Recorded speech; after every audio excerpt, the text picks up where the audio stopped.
जय श्री कृष्णा। राधे राधे दोस्तों आज मैं आप सभी को लड्डू गोपाल की एक आश्चर्य कर देने वाली ऐसी लीला कथा सुनाऊंगी जिसे सुनकर आपकी आंखें नम हो जाएंगी। आप सोच भी नहीं सकते कि हमारे लड्डू गोपाल के साथ कोई ऐसा भी कर सकता है। दोस्तों लीला कथा सुनाने से पहले आपको मैं बता दूं कि आज मेरी थोड़ी सी तबीयत ठीक नहीं है, इसीलिए दोस्तों लीला कथा सुनाने में अगर कोई गलती हो जाए तो मुझे माफ़ कीजिएगा।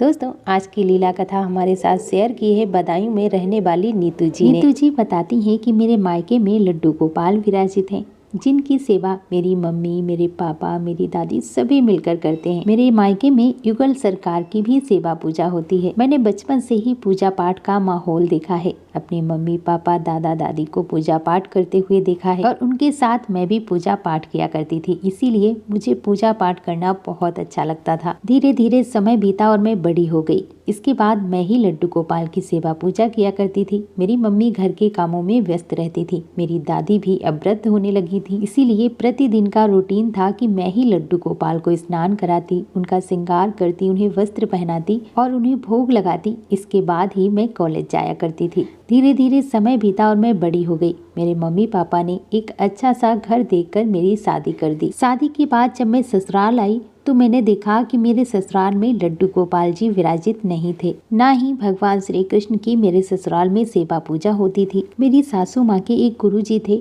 वह उन्हीं की सेवा पूजा किया करती थी और उन्हीं का चित्रपट हमारे घर के मंदिर में था। मेरी सासू माँ, मेरे ससुर जी मूर्ति पूजा पर विश्वास नहीं करते थे, लेकिन जब मैंने यह सब कुछ अपनी आंखों से देखा तो मुझे बहुत बुरा लगा। इसके बाद मैंने अपनी सासू माँ से पूछा कि मम्मी जी, क्या हम अपने घर पे लड्डू गोपाल को लेकर आ सकते हैं? मैं अपने मायके में उनकी सेवा पूजा बड़े प्रेम से किया करती थी। और वैसे भी मम्मी जी देखो, हमारे घर के मंदिर में ठाकुर जी विराजित नहीं है, तो हमारा मंदिर कितना सूना सूना लगता है।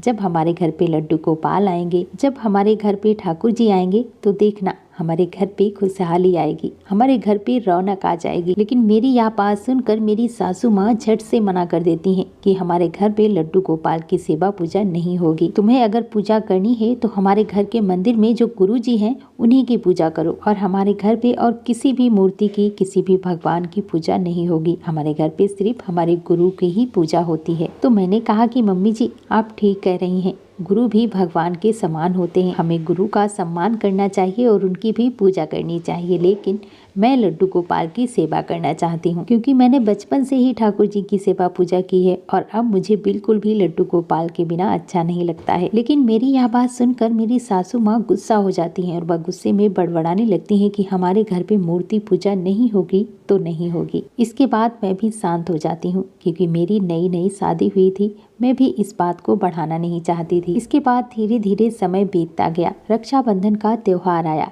रक्षाबंधन पे मैं अपने मायके गई हुई थी और मैं अपने हस्बैंड से बोलकर वहाँ पर कुछ दिन के लिए रुक जाती हूँ और मैं भी अपनी सासू माँ से कह देती हूँ कि मम्मी जी जन्माष्टमी के बाद ही मैं घर आऊंगी, क्योंकि मैं तो हमेशा से ही जन्माष्टमी का व्रत करती आ रही हूँ और यहाँ पर तो भगवान श्री कृष्ण का कोई भी चित्रपट नहीं है। मेरे मायके में लड्डू गोपाल विराजित हैं, इसीलिए मैं वहीं पर व्रत करने के बाद वापिस आऊंगी। इस बात के लिए मेरी सासू माँ, मेरे हस्बैंड भी मान जाते हैं। इसके बाद जब जन्माष्टमी का त्योहार आता है तो मेरी मम्मी और मैं मार्केट लड्डू गोपाल के लिए सामान लेने के लिए जाते हैं। मेरी मम्मी लड्डू गोपाल के वस्त्र, उनकी ज्वेलरी और जो भी उनके श्रृंगार का सामान था वह सारा सामान ले रही थी। तभी मेरे मन में भाव आया कि मुझे भी लड्डू गोपाल को अपने घर में विराजित करना चाहिए। तभी मैंने अपनी मम्मी से कहा कि मम्मी मुझे भी लड्डू गोपाल का एक श्री विग्रह दिलवा दो ना। जब ये इस तरह से अपनी माँ से जिद करने लगती हैं तो इनकी माँ लड्डू गोपाल का श्री विग्रह, उनके वस्त्र, उनकी ज्वेलरी और उनका एक सिंहासन इन्हें दिलवा देती हैं। अब मैं लड्डू गोपाल को पाकर बहुत खुश थी कि कितने दिनों के इंतजार के बाद आखिरकार मेरे लड्डू गोपाल मेरे पास आ ही गए। इसके बाद जन्माष्टमी वाले दिन ही मैं लड्डू गोपाल को पंचामृत से स्नान करा के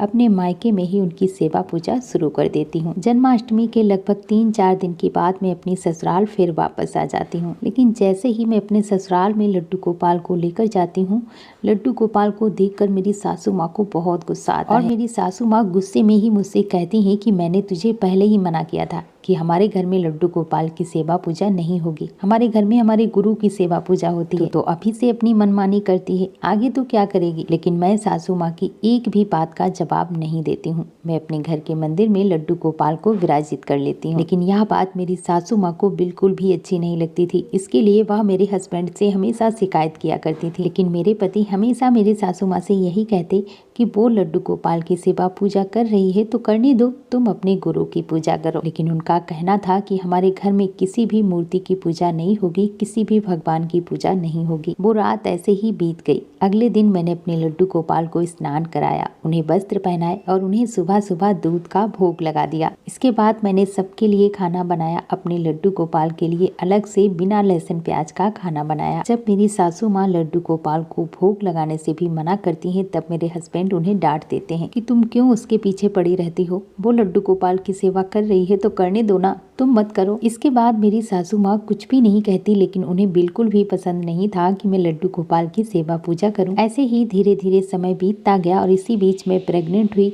और ठाकुर जी की कृपा से मुझे पुत्र संतान की प्राप्ति हुई। इसी बीच मेरी मम्मी मेरी ससुराल आई और वो ही लड्डू गोपाल की सेवा पूजा किया करती थी और मेरी देखभाल भी किया करती थी। जब मेरे बच्चे का नामकरण हो जाता है उसके बाद मेरी मम्मी अपने घर चली जाती है। ऐसे ही धीरे धीरे समय बीतता गया और मेरा बेटा लगभग 1 वर्ष का हो गया। इसके बाद मेरे जीवन में कुछ ऐसी घटना घटी जिसे मैं अपने जीवन पर्यंत कभी भूल नहीं सकती। एक दिन की बात है, ऐसे ही मैंने घर के सारे काम किए और काम करने के बाद मैं दोपहर के समय में थोड़ी देर आराम करने के लिए लेट गई। 1-1.5 घंटे आराम करने के बाद जब मैं उठी तो जो मैं दृश्य देखती हूँ उसे देखकर मेरे रोंगटे खड़े हो जाते हैं। मैं देखती हूँ कि 1 वर्ष का मेरा बेटा लड्डू गोपाल के साथ खेल रहा है और पास में मेरी सासू माँ बैठी हैं। यह देखकर मैं एकदम आश्चर्य रह जाती हूँ कि यह कैसे हो सकता है। मैं दौड़कर उसके पास जाती हूँ और उसके हाथ से लड्डू गोपाल को छीन लेती हूँ। मेरे बेटे ने खेलते खेलते लड्डू गोपाल के सारे वस्त्र भी निकाल दिए थे और वो लड्डू गोपाल के साथ एक खिलौने की तरह खेल रहा था। तभी मैं सासू माँ से पूछती हूँ कि मम्मी जी,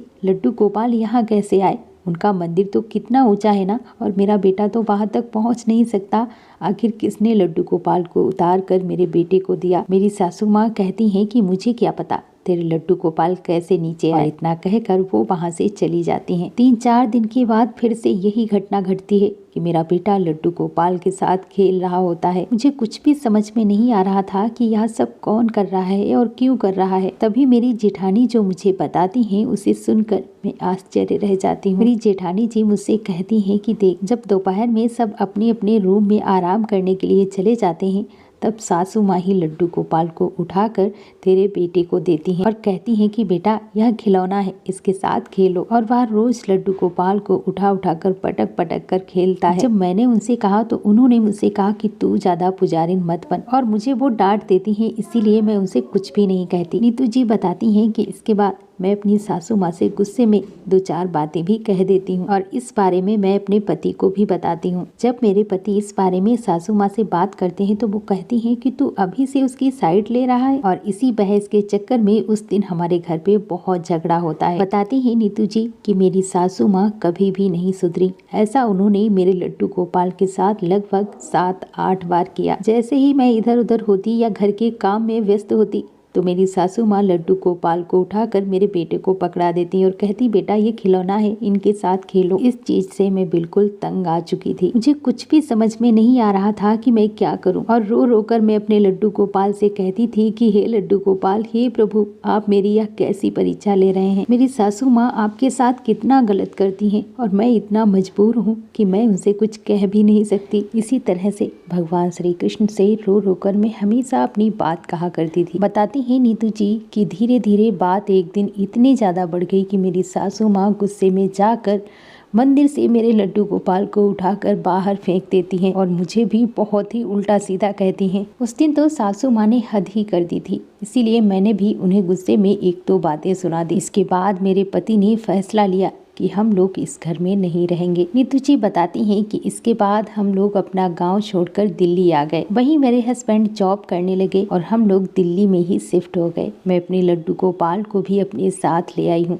अब मैं उनकी सेवा पूजा बड़े प्रेम से करती हूँ। धीरे धीरे समय बीता और मेरे पति को अच्छी नौकरी मिल गई। लड्डू गोपाल की कृपा से हम लोग अब अपने लाला के साथ बहुत खुश रहते हैं। लेकिन मेरी सासू माँ आज भी नहीं बदली, वह आज भी किसी भगवान को नहीं मानती हैं। मैं तो बस अपने ठाकुर जी से प्रार्थना करती हूँ कि वो मेरी सासू माँ को सद्बुद्धि दे, सही रास्ता दिखाएं। दोस्तों, नीतू जी बताती हैं कि मैं ये नहीं कहती कि वो अपने गुरु की पूजा ना करें, उनकी सेवा ना करें, उनको ना माने। मैं बस इतना चाहती थी कि वो मुझे मेरे लड्डू गोपाल की सेवा पूजा करने दे, वो मुझे मेरे लड्डू गोपाल को हमारे घर में स्थापित करने दे। और मुझे अपने लड्डू गोपाल पर पूरा विश्वास भी है कि कभी ना कभी वो मेरी सासू माँ को सही रास्ता जरूर दिखाएंगे। नीतू जी, आपका बहुत बहुत धन्यवाद जो लीला कथा आपने हमारे साथ शेयर की, जिसे मैं अपने चैनल के माध्यम से बाकी सभी भक्तों तक पहुँचा पाई। दोस्तों, अपना प्यार और साथ ऐसे ही बनाए रखना। दोस्तों, यदि आपके लड्डू गोपाल चमत्कार करते हैं, लीलाएं करते हैं,